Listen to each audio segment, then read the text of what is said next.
Selamat malam pemirsa, mari kita menjauh sejenak dari hiruk-pikuk politik, menjauh dari bermacam polemik. Dengan Pancasila dan Konstitusi sebagai referensi, kita akan berdiskusi untuk perbaikan negeri. Membahas beragam isu kebangsaan, bukan kepentingan pribadi, kelompok, atau golongan. Visi Negarawan, program talk show yang mewadahi gagasan luar biasa, duduk bersama untuk memecahkan berbagai persoalan bangsa. Dan apa tema diskusi kita untuk pekan ini? Berikut rangkumannya.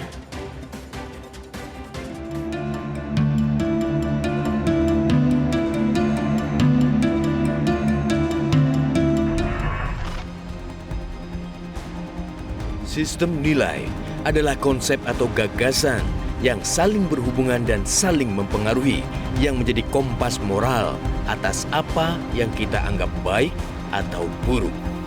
Bangsa Jerman menyebut nilai dengan istilah Das Sollen, yang artinya apa yang seharusnya, bukan Das Sein, yang artinya realita sesungguhnya. Dasar negara Pancasila pada hakikatnya adalah sebuah sistem nilai.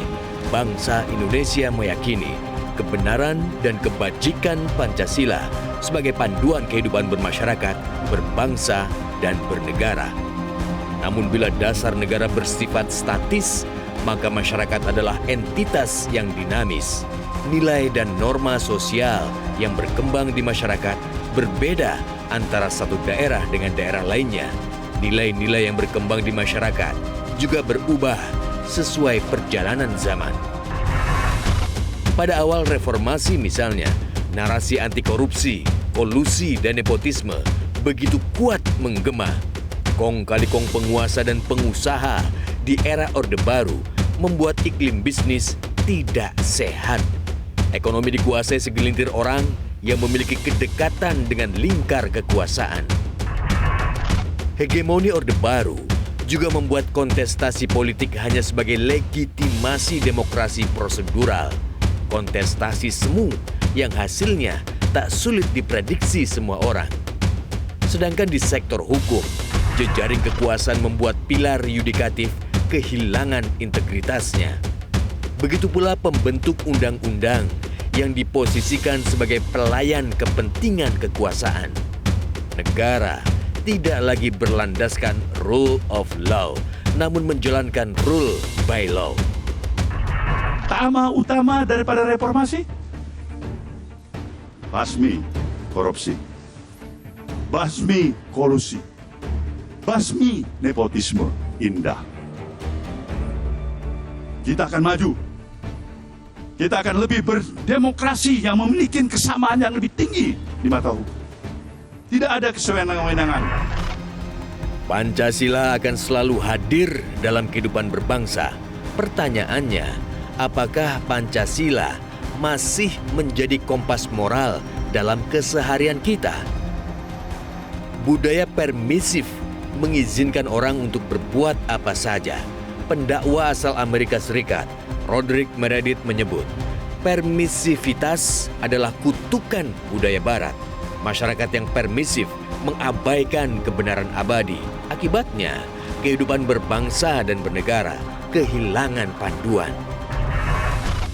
Karena bersifat dinamis, idealisme masyarakat mengenai nilai dan norma selalu berubah. Apa yang terlarang atau tabu pada zaman kuda gigit besi boleh jadi ditoleransi pada zaman kuda gigit roti. Berbagai kajian menunjukkan dinamika masyarakat cenderung makin permisif. Pada 2022 misalnya, data BPS mengungkapkan masyarakat lebih permisif terhadap perilaku korupsi. Sikap permisif masyarakat juga dipicu rendahnya tingkat pendidikan, sehingga mengurangi kemampuan berpikir kritis. Penerapan etika dalam kehidupan bernegara kini juga menjadi tanda tanya. Namun cacat etika lingkaran penguasa sepertinya tidak begitu dipedulikan rakyat jelata. Begitu pula soal penggunaan jaringan kekuasaan untuk melanggengkan kekuasaan. Berbagai macam tekanan dan intimidasi makin kerap terdengar di sana-sini. Cawe-cawe itu pada akhirnya akan merusak kehidupan demokrasi yang telah kita nikmati di era reformasi. Tetapi berbagai jejak pendapat menunjukkan rakyat sangat puas terhadap kinerja penguasa saat ini. Saat Orde Baru berkuasa, Pancasila tak lebih sebagai retorika. Penyelewengan terjadi di mana-mana, namun sangat sedikit yang berani bersuara. Praktek KKN sangat terang benderang. Aparat dikerahkan untuk menggalang dukungan atau menumpas perlawanan. Singkatnya, semua aspek kehidupan harus selaras kehendak penguasa. Demi mencari aman, mayoritas memilih tutup mata. Akankah kita membiarkan bangsa dan negara terjatuh ke lubang yang sama?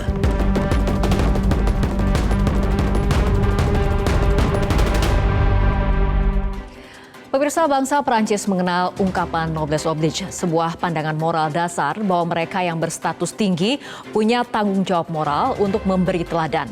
Ungkapan bermakna serupa juga dipopulerkan oleh Ki Hajar Dewantara, yaitu Ingarso Sungtulodo, yang artinya seorang pemimpin harus menjadi teladan. Namun yang terjadi belakangan, keteladanan pemimpin nasional tengah dipertanyakan. Pelanggaran etika, kepantasan, kepatutan, netralitas terus menjadi sorotan. Bahkan muncul narasi kecurangan hingga wacana pemakzulan. Di tengah berbagai narasi negatif, lembaga survei menunjukkan tingkat kepuasan publik tetap tinggi. Seakan masyarakat hanya peduli soal pembangunan fisik dan bansos dan tidak acuh soal iklim demokrasi. Pemilu akan menentukan perjalanan bangsa dan negara untuk 5 tahun ke depan. Dalam pemilu tahun ini, suara generasi muda akan jadi penentu kemenangan. Seperempat abad silam, mahasiswa menyatakan stop korupsi, kolusi, dan nepotisme. Apakah generasi muda saat ini masih menjunjung nilai-nilai idealisme atau sudah berubah menjadi permisif dan terjebak pragmatisme? Menggugah nurani negeri adalah tema diskusi kita untuk malam hari ini, dan saya akan mendiskusikannya bersama para narasumber yang telah hadir di studio Metro TV.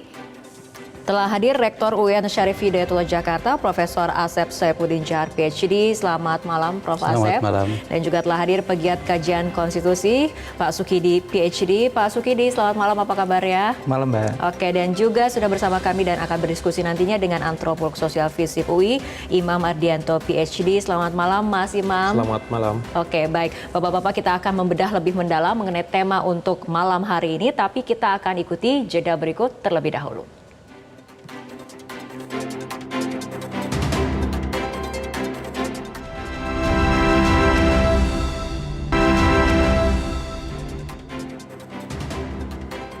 Pemirsa, kita akan segera mulai diskusi. Saya akan ke Pak Sukidi terlebih dahulu. Pak Sukidi, Pancasila ini kan merupakan sistem nilai yang menjadi kompas kita dalam berbangsa dan bernegara. Pertanyaannya adalah, apakah kita masih konsisten mengikuti kompas itu?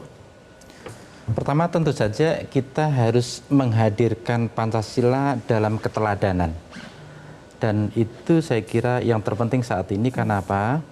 Karena seringkali Pancasila hanya diucapkan, tetapi tidak diteladankan dalam kehidupan sehari-hari. Kita menghadapi satu krisis nilai, krisis moral, krisis etika, dan karena itu saatnya kita untuk kembali kepada Pancasila. Terutama pada sila ketuhanan untuk selalu memberikan respek dan hormat kepada sesama. Ini penting sekali di tengah bagaimana prasangka yang begitu buruk terjadi di antara kita, di tengah masyarakat, dan karena itu kembali kepada Pancasila itu kembali untuk menjunjung tinggi sikap untuk saling memberikan rasa respek, rasa hormat satu sama lain. Dan di tengah polarisasi yang semakin tajam, maka kembali kepada Pancasila artinya kita kembali pada spirit persatuan itu sendiri. Karena apa? Karena pertaruhan terbesar dalam pengelolaan Republik ini adalah perpecahan itu sendiri. Karena itu jangan sampai bahwa pemilu ini justru mendatangkan polarisasi dan perpecahan yang membiarkan kita itu akhirnya tercabik-cabik antara sama anak bangsa. Karena itu Pancasila harus selalu dihadirkan sebagai ideologi pemersatu di antara mereka yang berbeda, bahwa tujuan utama dalam berkompetisi adalah untuk memajukan republik ini. Oke. Dan terutama yang terakhir adalah terkait dengan sisi-sisi keadilan yang masih jauh dari kenyataan. Karena itu menghadirkan Pancasila itu adalah mewujudkan keadilan untuk semuanya. Kenapa? Karena setelah 78 tahun kita merdeka, yang kita saksikan bukan keadilan untuk semuanya, tetapi justru ketidakadilan bagi sebagian rakyat kecil dan juga ketidakadilan bagi mereka yang hidupnya jauh dari layak itu sendiri. Karena itu kita harus menghadirkan Pancasila dalam konteks bagaimana Pancasila menjadi satu ideologi yang membebaskan rakyat kecil dari penindasan dan sekaligus menghadirkan keadilan buat rakyat kecil. Oke, baik, kita ke Prof. Asep. Prof. Asep, masih mengenai Pancasila. Mulai sebuah tulisan Anda sempat mengutarakan kekhawatiran atas eksistensi dari demokrasi Pancasila. Apakah landscape politik Indonesia saat ini sudah jauh bergeser dari pedoman yang diwariskan oleh para pendiri bangsa? Ya, tadi yang disampaikan oleh Mas Sukidi terkait dengan Pancasila itu sendiri, tentu apakah sudah menjadi patokan atau tidak di dalam kehidupan berbangsa dan bernegara. Sehingga dengan kata lain ada dua hal yang harus menjadi patokan. Pertama, dia menjadi habituasi, menjadi suatu pembiasaan, jadi patokan di dalam hidup, pedoman hidup yang kita sebutkan bahwa pedoman pengamalan Pancasila itu sendiri yang sebagaimana yang sudah kita lakukan, yang diajarkan pada masa-masa yang lalu. Dan yang kedua, yaitu bagaimana Pancasila itu sendiri sebagai tatanan nilai, yang itu yang tadi disebut sebagai dasolen, tetapi yang dasarnya secara kenyataan, yaitu implementasi dengan rule atau hukum atau law enforcement itu sendiri. Dan law enforcement ini sendiri terjadi di dalam konteks tentu pemerintahan, di dalam konteks penegakan hukum, dan juga di dalam wilayah publik. Nah, hal inilah yang menjadi suatu problem di dalam masyarakat, sehingga kita seolah-olah kehilangan jejak atau kehilangan pedoman untuk menjadikan bahwa betul-betul yang Mas Sukidi disampaikan bahwa Pancasila hidup, hadir di masyarakat. Kehadiran di masyarakat itu bukan hanya menjadi sebuah petua, hanya sebuah seminar ataupun ceramah-ceramah, tetapi betul-betul menyatu di dalam aturan di dalam pemerintahan misalnya, pengadilan misalnya, ataupun di jalan di dalam lalu lintas misalnya. Sehingga orang itu merasa yakin, terlindungi bahwa kalau saya melanggar sudah jelas hukumannya. Tapi kalau ada sesuatu yang sekarang terjadi, kalau saya melanggar nanti ada negosiasi. Dan inilah berarti tidak ada kepastian hukum. Kalau orang sudah ada kepastian hukum, pasti dia dengan sendiri ataupun di wilayah publik, secara individu ataupun kolektif, dia akan selalu merasa sadar. Dan yang lebih penting lagi kalau saya lihat, kalau kita bandingkan dengan negara-negara lain, ada nggak rasa malu ketika seseorang sebagai pemimpin ataupun individu yang dia tentu melanggar ataupun tidak menjadikan nilai Pancasila itu sendiri. Dari 5 sila itu agung sekali. Namun pertanyaannya, bagaimana itu secara pribadi hidup muncul yang ada di dalam perasaan keseharian. Nah, saya ingin menyampaikan beberapa hal. Yaitu pertama, perlu juga emang dikembangkan secara baik di dalam dunia pendidikan. Dan yang kedua adalah di dalam kehidupan keluarga. Inilah dua wilayah inilah yang akhirnya nanti akan terekspresikan di dalam masyarakat. Ketiga inilah pendidikan, keluarga, dan masyarakat seolah terjadi ketimpangan. Sehingga tatanan nilai Pancasila seolah hilang atau tidak menjadi sebuah tatanan hidup di dalam masyarakat. Nah, ini yang harus kita kembali kepada nilai yang tadi. Oke, mengenai masyarakat dan sistem nilai, saya akan ke Mas Imam. Mas Imam, keprihatinan atas sikap permisif dan pragmatisme dari masyarakat sudah kerap digaungkan oleh sejumlah pihak. Dari pandangan Anda, apakah kita sedang mengalami regresi sistem nilai itu sendiri? Iya, pertama-tama mungkin yang saya agak sedikit berbeda dengan Prof. Asep dan Pak Sukidi bahwa Pancasila sebagai nilai kan terdiri dari 5 sila, di mana dalam sejarahnya masyarakat tentu tahu mana sila mana yang dirasakan di tiap periode sejarah yang dianggap memiliki persoalan. Misalnya keadilan sosial di era Orde Baru itu bukan satu hal yang cukup banyak dibicarakan, alih-alih ketimbang persatuan Indonesia gitu ya. Sementara demokrasi dalam konteks pasal 4 itu sila keempat dia menjadi suatu hal yang penting. Dan kalau kita bicara regresi, tiap ide-ide yang terkandung di dalam Pancasila memang di batas-batas tertentu menunjukkan regresi di tiap periode. Nah, bagi masyarakat yang ada sekarang, saya merasakan bahwa ada beberapa hal yang dirasa semakin kentara regresi yang dirasakan, terutama keadilan sosial, apapun dimensinya. Dan yang kedua mungkin, tapi juga sekarang sedang digaungkan juga seperti Prof. Sukidi bilang bahwa ada amat sangat erat urgensinya pasal mengenai sila mengenai persatuan Indonesia, di mana kerap kali dalam pemilu memang penekanan terhadap pilihan kita terhadap Pancasila ini yang mana itu merupakan arena di mana itu terjadi polarisasinya. Saya rasa begitu yang tengah terjadi sekarang. Ada tanggapannya Pak Sukidi atau mungkin? Ya, saya kira bagus sekali. Jadi kita berada pada satu titik nadir di mana nilai-nilai itu mengalami tunggang langgang. Nilai baik dan buruk, benar dan salah itu menjadi remang. Nepotisme itu begitu buruk di era reformasi dan sekarang dipertontonkan secara vulgar. Karena itu kenapa kita perlu kembali pada nilai yang mengikat kita sebagai bangsa agar kita memiliki satu identitas nasional. Nah, identitas nasional ini yang sebenarnya perlu kita hidupkan kembali agar kita punya satu karakter sebagai bangsa. Sehingga kita tidak tumbuh menjadi satu bangsa tanpa jiwa. Nation without soul, satu bangsa tanpa karakter, nation without karakter. Kita harus tumbuh menjadi satu bangsa dengan karakter. Karakter utama yang bentuk kita sebagai bangsa, terutama adalah Pancasila itu sendiri.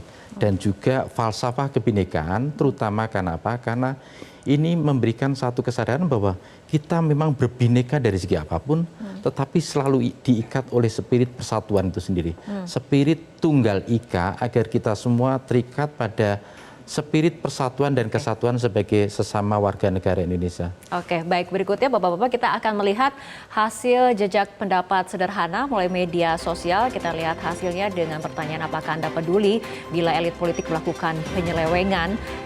Yang menyatakan iya sebanyak 64%, yang menyatakan tidak sebanyak 36%. Saya akan minta komentar dari Mas Imam terlebih dahulu. Mas Imam, Anda punya kekhawatirankah mengenai pesta demokrasi 2024 ini akan menjadi kontestasi yang barbar, yang bertentangan dengan warisan nilai-nilai keadaban seperti itu, Mas Imam?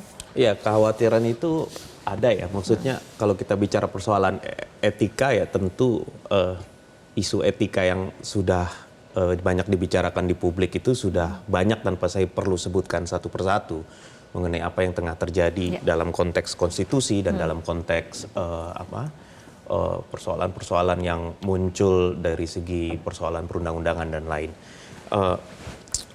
Dan pertanyaannya adalah jika apakah ini menjadi perhatian dari dalam konteks pemilu nanti, saya pikir iya, dan sebenarnya disinilah pertaruhannya sebetulnya dari etika-etika yang tadi saja baru kita diskusikan dalam konteks membicarakan Pancasila. Dan sejauh ini yang memang perlu jadi renungan bersama apapun kubunya dalam konteks pesta demokrasi ini adalah sejauh mana kemudian keadilan itu dalam konteks bernegara itu bisa dijalankan. Dan indikasi itu sudah mulai dirasakan terutama bagi kalangan muda mungkin ya, yang sudah mulai melihat bahwa ada hal-hal yang sudah mereka rasakan sejak demonstrasi Omnibus Law yang sebagian besar didorong oleh anak muda sekarang semakin kentara terlihat sekarang. Jadi persoalan etika itu kalau saya lihat memang sudah menjadi satu perhatian publik, terlebih lagi dalam segmen pemilih yang akan ikut dalam pesta demokrasi dalam beberapa minggu ke depan. Oke, Mas Imam tadi sudah menyinggung mengenai anak muda, Prof. Asep, Anda juga kan mendorong mahasiswa ini mengambil peran sentral untuk mengawal kualitas pemilu.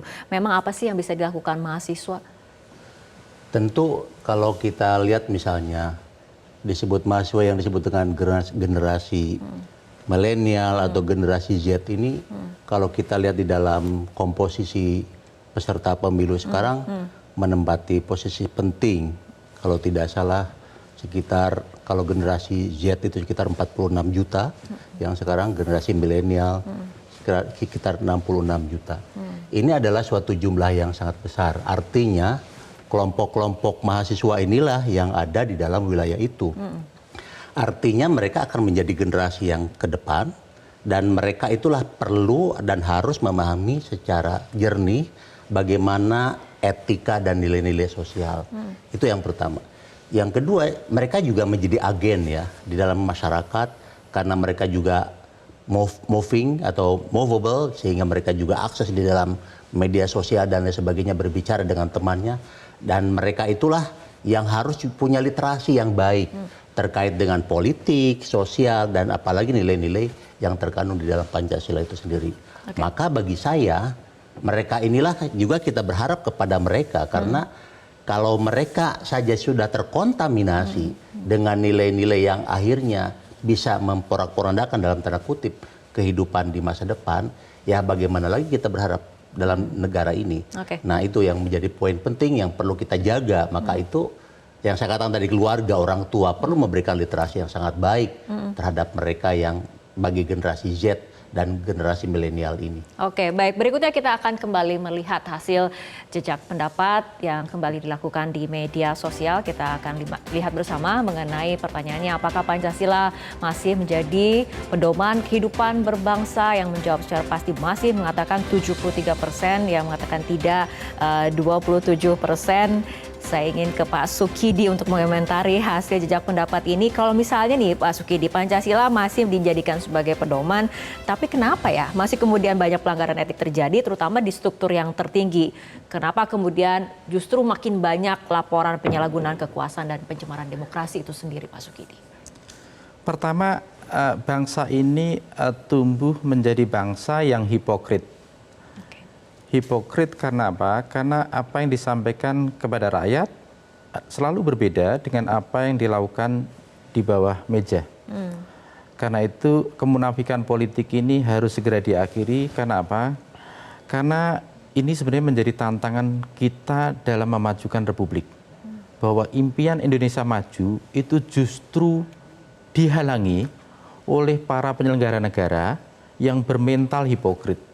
Bung Hatta menyebutnya sebagai pemimpin yang berjiwa kerdil. Pemimpin yang berjiwa kerdil itu justru bertindak melawan republik yang telah diletakkan oleh ibu dan bapak peribangsa. Kita lihat bahwa ibu dan bapak peribangsa mengamanahkan satu visi republik yang terbebas dari korupsi. Republic without corruption. Tetapi apa yang terjadi sekarang itu justru republik dikotori dengan korupsi, kolusi, dan nepotisme.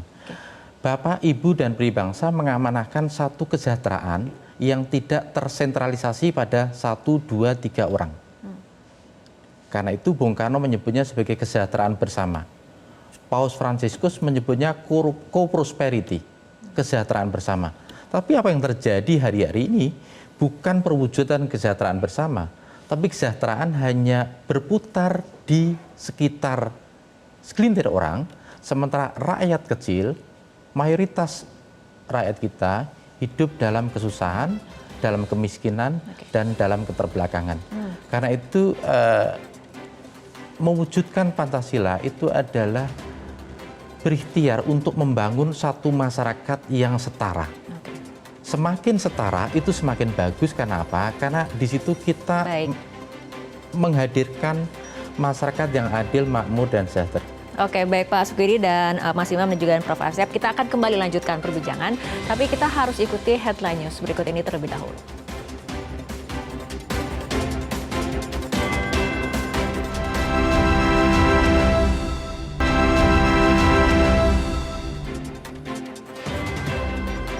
Pemirsa, kita akan lanjutkan kembali diskusi, namun sebelumnya kita akan lihat hasil jajak pendapat sederhana yang dilakukan melalui media sosial mengenai apakah pemilu dapat memperbaiki kondisi bangsa. 74% mengatakan iya, pemilu dapat memperbaiki kondisi bangsa, yang mengatakan tidak 26%.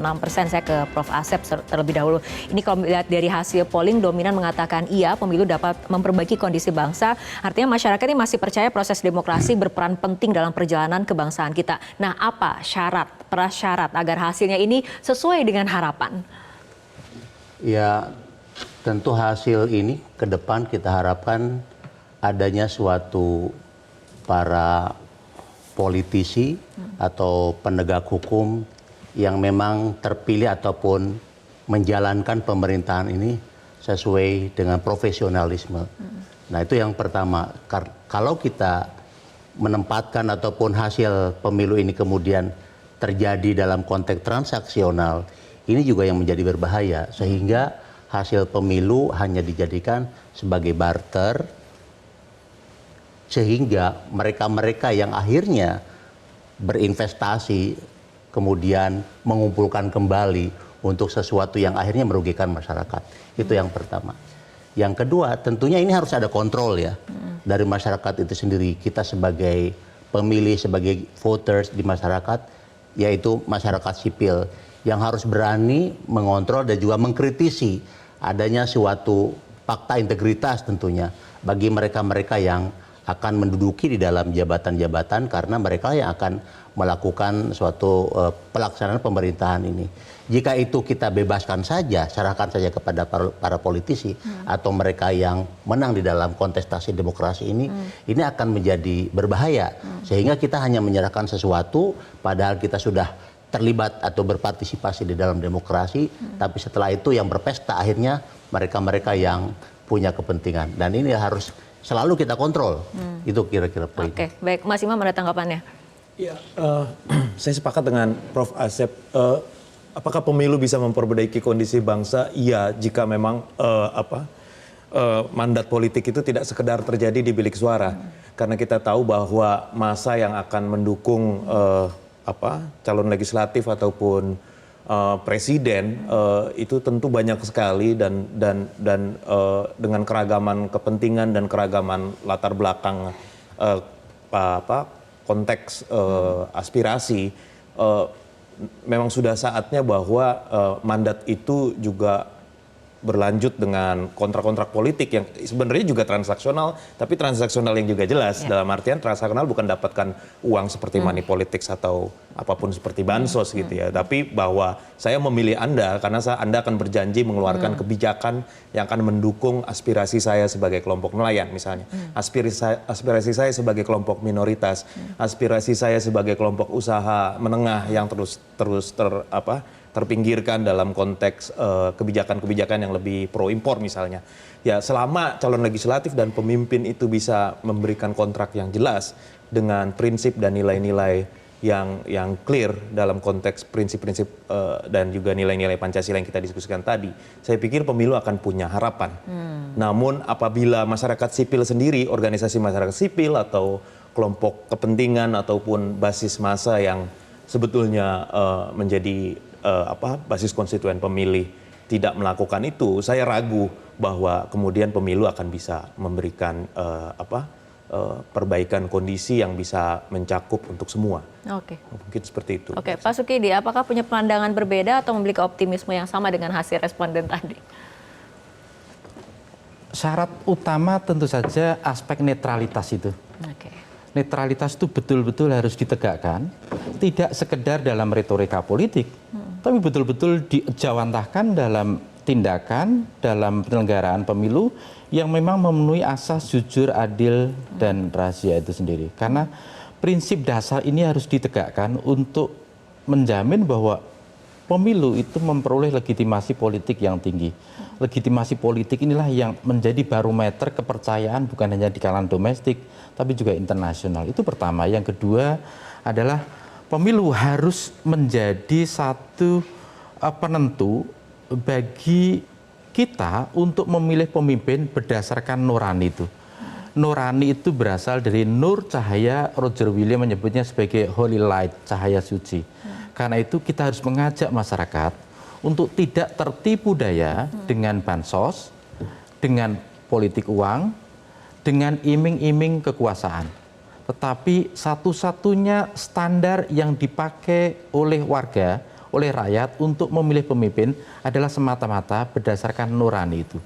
Karena itu mintalah fatwa kepada nurani agar nurani membimbing kita kepada jalan kebenaran dan jalan kesucian.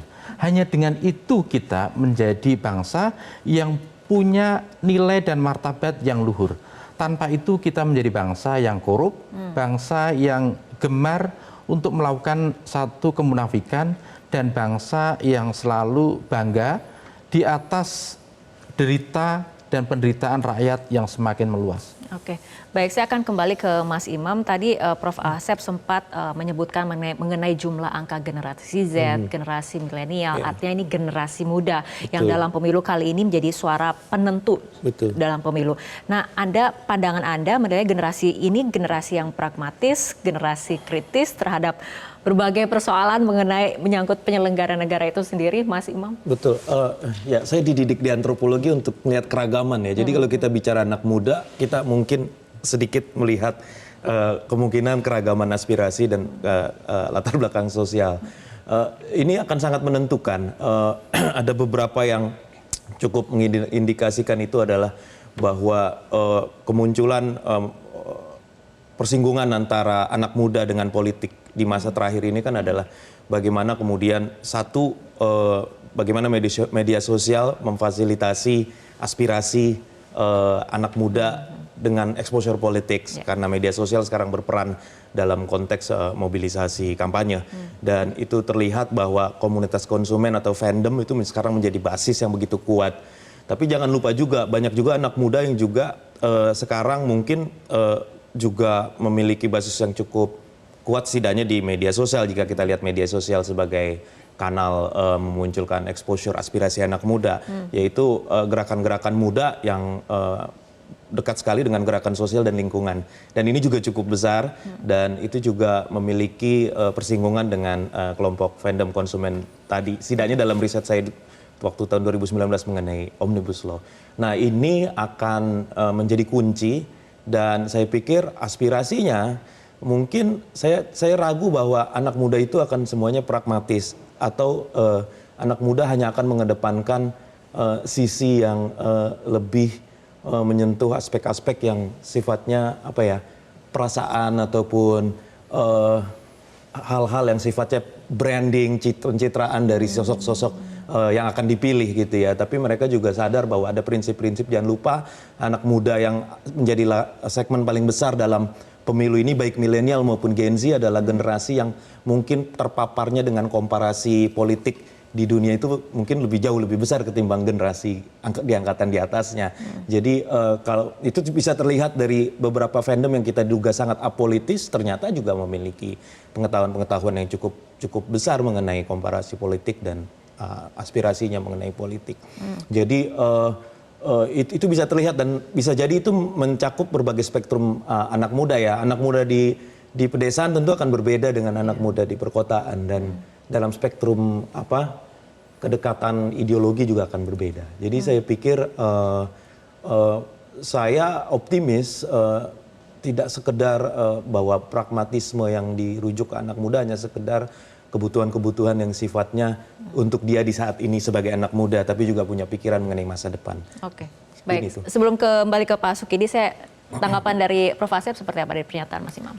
Saya ingin menambahkan terkait dengan konteks anak muda ini. Kita punya harapan banyak kepada mereka. Saya sebagai dosen, sebagai rektor melihat bagaimana daya kritis ya para mahasiswa dan juga generasi Z dan generasi milenial ini.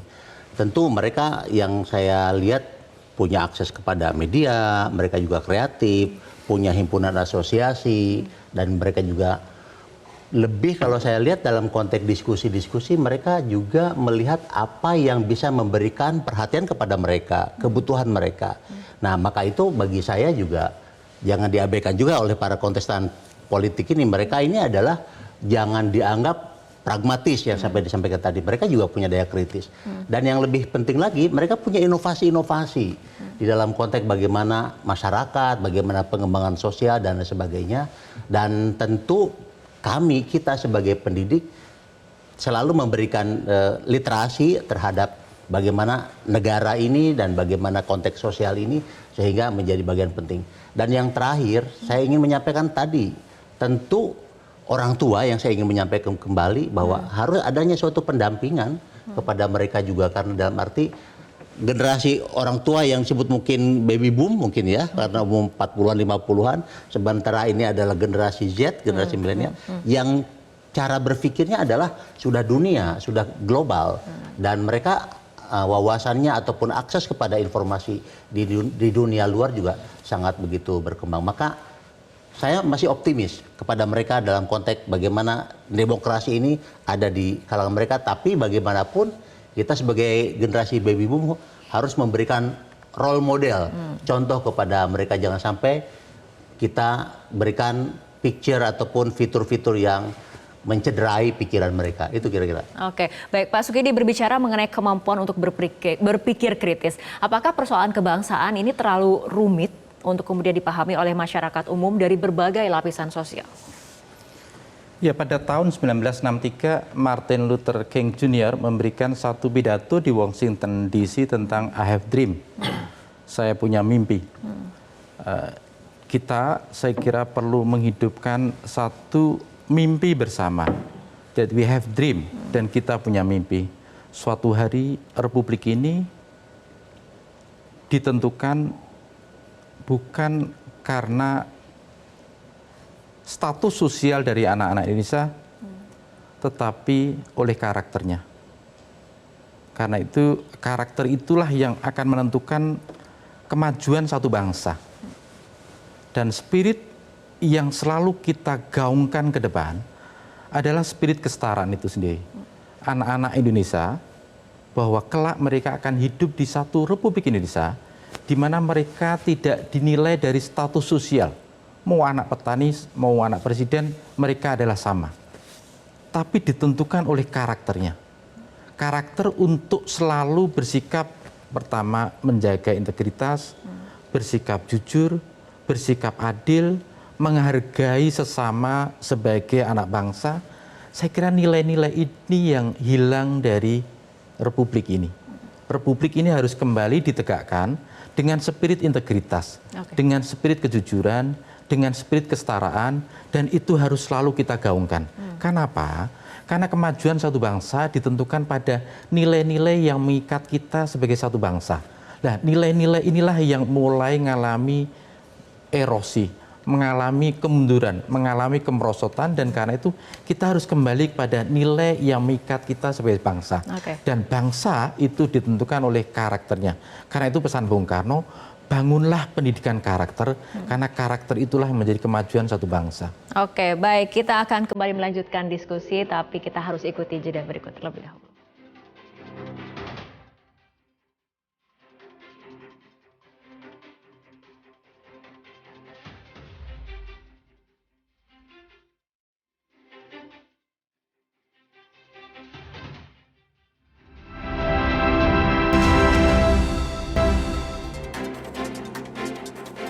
Pemirsa, kita akan lanjutkan kembali diskusi, namun sebelumnya kita akan kembali lihat hasil dari jejak pendapat yang dilakukan di media sosial yang menyoroti mengenai apakah pemilu yang jurdil penting bagi Anda. 91% mengatakan iya.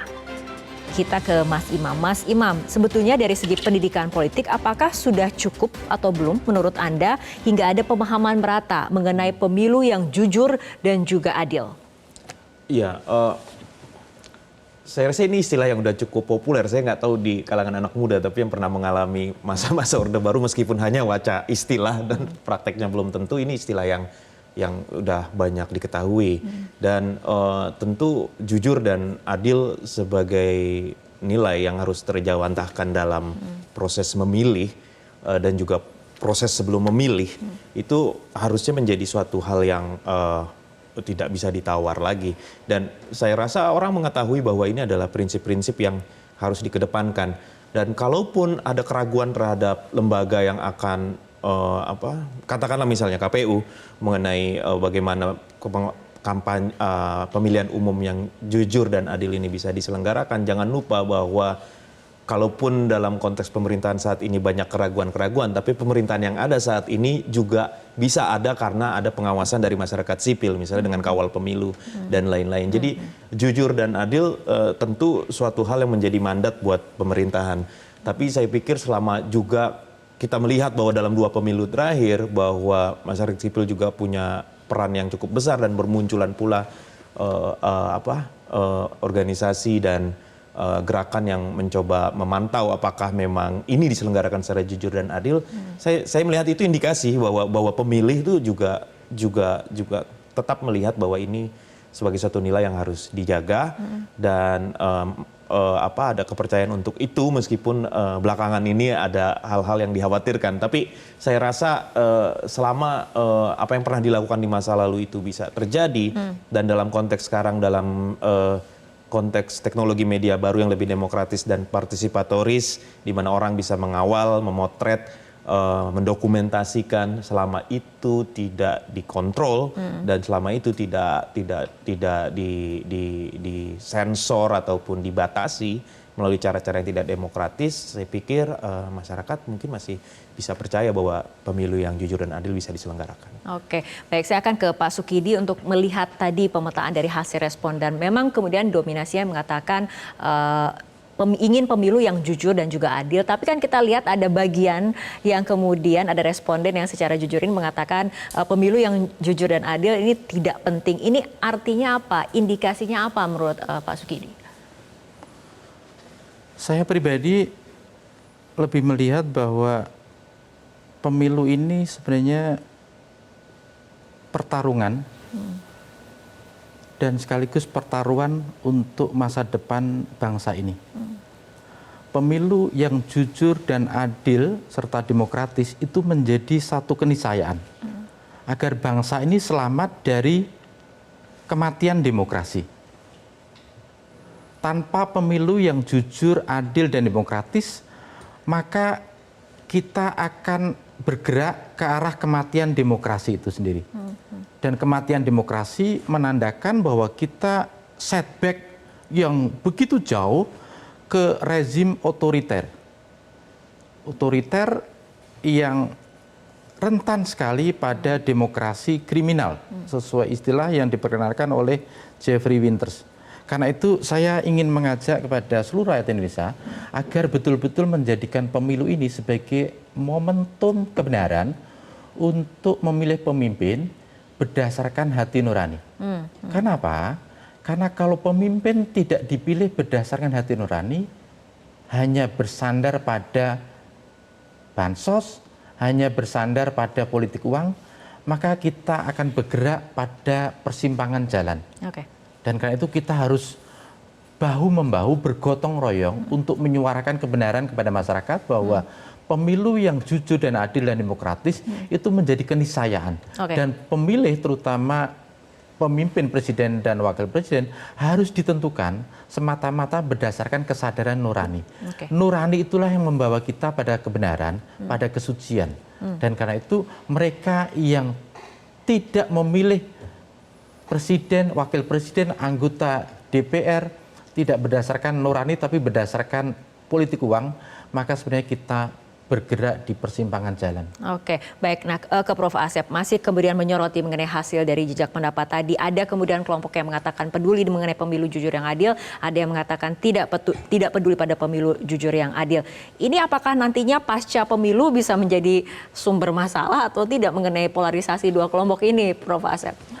Pertama, saya bergembira dengan hasil polling bahwa jujur dan adil masih penting atau sangat penting untuk sebuah demokrasi, karena dia melihat sebagai sebuah konsep filosofi bahwa jujur dan adil di dalam proses demokrasi atau pemilu ini akan menjadikan sebuah fondasi.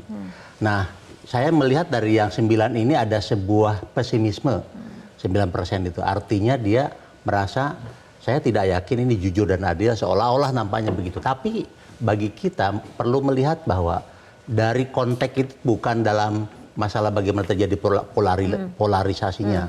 Karena kalau saya lihat dalam konteks sekarang, jika dibandingkan pemilu yang lalu, polarisasi relatif kecil dibanding dengan pemilu-pemilu yang lalu.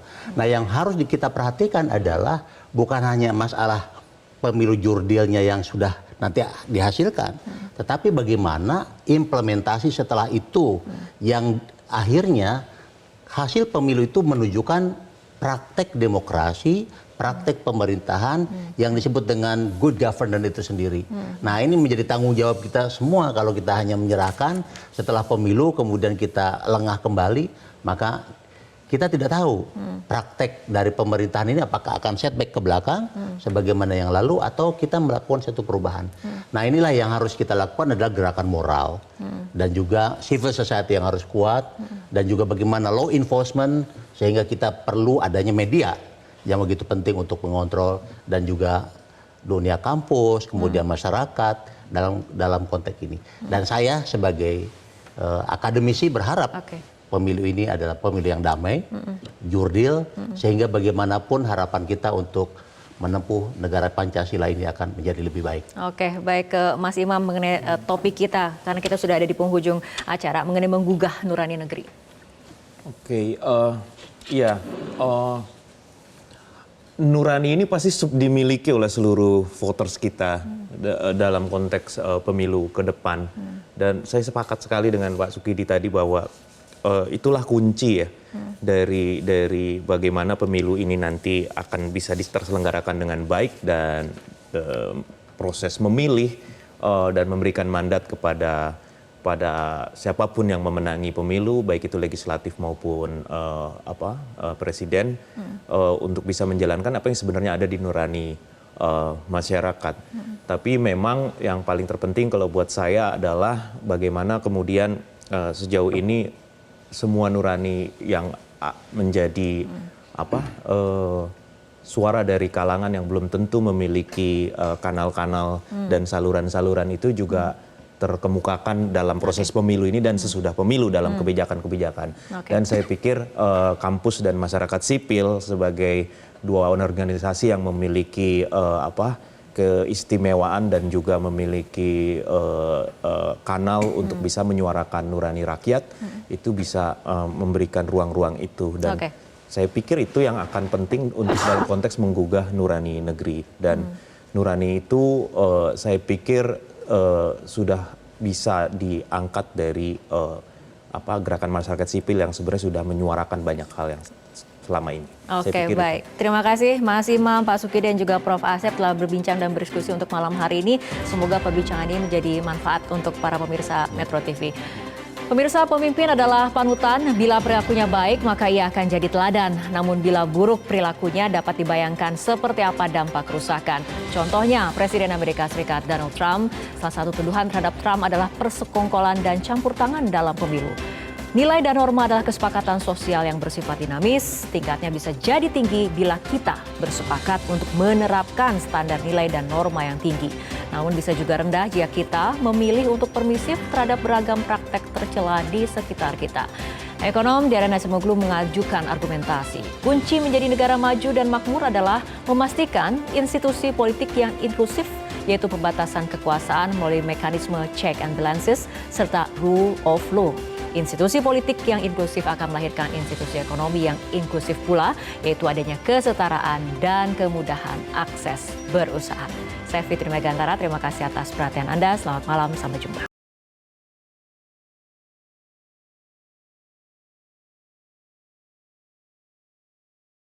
Jelajahi cara baru mendapatkan informasi. Download Metro TV Extend sekarang.